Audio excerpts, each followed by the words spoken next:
Assalamualaikum warahmatullahi wabarakatuh.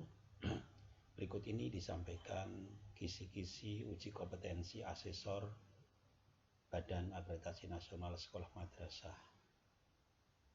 Jadi ada beberapa materi yang harus dikuasai. Yang pertama adalah lingkup bahan kajiannya tentang naskah akademik pengembangan instrumen akreditasi satuan pendidikan atau yang dikenal dengan IASP tahun 2020. Di situ ada 3 kompetensi asesor yang akan diukur.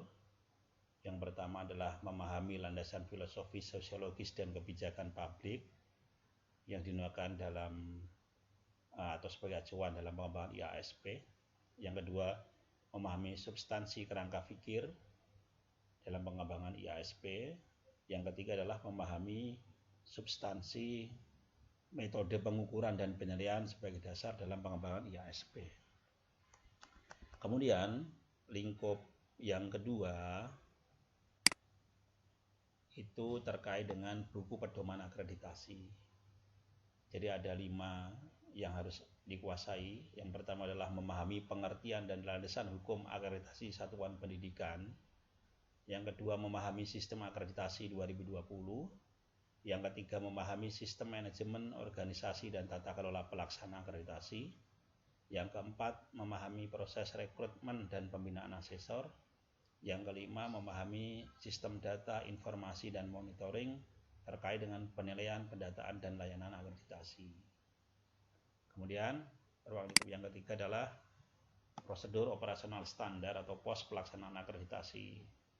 Ada 2 yang harus dikuasai kompetensinya. Yang pertama, menyebutkan urutan tahapan atau mekanisme pelaksanaan akreditasi.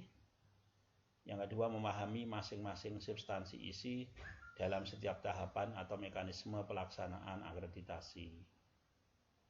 Yang keempat, itu ruang lingkupnya adalah instrumen akreditasi satuan pendidikan 2020. Yang harus dikuasai, 1, menyebutkan komponen compliance dan komponen performance dalam IASP 2020. Kemudian yang kedua, membedakan contoh butir pernyataan. Apakah pernyataan itu masuk dalam ranah mutu lulusan, proses pembelajaran, mutu guru, atau manajemen sekolah. Yang ketiga adalah menganalisis kesesuaian antara butir pernyataan, petunjuk teknis, dan teknis pengumpulan data yang digunakan. Yang kelima adalah terkait dengan sistem penilaian akreditasi. Nah, itu ada kompetensi yang harus dikuasai adalah memahami langkah-langkah dalam mengakses Sispena, memahami hal-hal yang harus dilakukan dalam memberikan penilaian melalui aplikasi Sispena. Yang keenam adalah teknik penggalian data dan penyusunan rekomendasi. Jadi memberikan penilaian terhadap kualitas data yang melalui wawancara, observasi, dan analisis dokumen. Kemudian memberikan penilaian terhadap kualitas rumusan rekomendasi.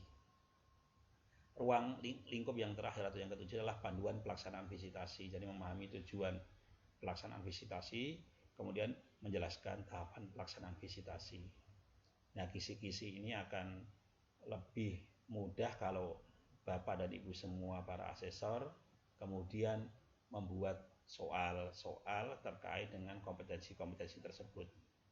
Jadi nanti sifatnya adalah problem solving. Anda baca atau buka modul, cari kisi-kisinya itu, kemudian dibuat soalnya. Terima kasih, semoga bermanfaat.